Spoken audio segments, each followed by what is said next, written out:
Jalalpur unit কর্তৃক আয়োজিত আজকের এই উঠান বৈঠকের সম্মানিত সভাপতি উপস্থিত আছেন বাংলাদেশ জামায়াতে ইসলামী তাহিরপুর উপজেলা শাখার অঙ্গ সংগঠন পেশাজীবী শাখার সম্মানিত সভাপতি আমাদের প্রিয় ভাই আমাদের এবং আরও উপস্থিত আছেন বাংলাদেশ জামায়াতে ইসলামী উত্তর বর্ধমান ইউনিয়নের আমির বশিরউদ্দিন ভাই সহ আরও অন্যান্য দায়িত্বশীলবৃন্দ এবং এই গ্রামের মুরব্বিয়ানে গ্রাম এবং সামনে উপস্থিত আমার প্রিয় ভাইরা, আমি আবারও আপনাদেরকে সালাম জানাচ্ছি। আসসালামু আলাইকুম রহমতুল্লাহ।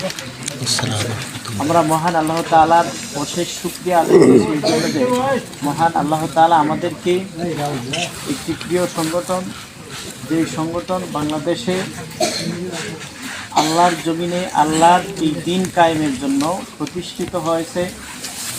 আর এই প্রতিষ্ঠার লক্ষ্যে বাংলাদেশ জামায়াতে ইসলামী কাজ করে যাচ্ছে।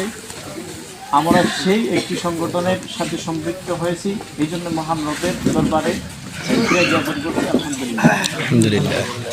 প্রিয় উপস্থিতি, আমি আপনাদের সামনে কোরআন শরীফের ছোট্ট একটি আয়াত তেলাওয়াত করছি, যেখানে আল্লাহ তাআলা তার নবী রাসূলগণকে এই পৃথিবীতে পাঠানোর যে উদ্দেশ্য, সেই উদ্দেশ্য সম্পর্কে বলেছেন যে ওয়াল্লাযী আরসালা রাসূলাহু বিল হুদা ওয়া দীনিল হক লিইয়ুযহিরাহু আলাদ দীন কুল্লি।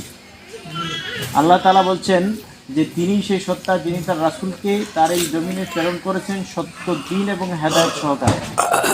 আর তার দায়িত্বটা হচ্ছে কি? তার দায়িত্বটা হচ্ছে সমস্ত দিন এবং সমস্ত মতবাদের উপরে আল্লাহর জমিনে আল্লাহর দিনকে, আল্লাহর এই ইসলামকে প্রতিষ্ঠিত করা এবং সমস্ত দিনের উপরে বিজয় করা।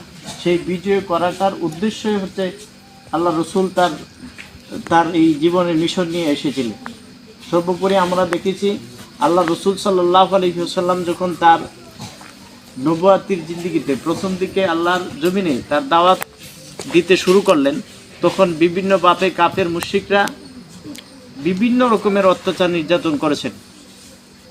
ঠিক তেমনিভাবে আজকের এই পৃথিবীতে যারা আল্লাহর এই দিনে, আল্লাহর জমিনে আল্লাহর দিন কায়েমের চেষ্টা করে,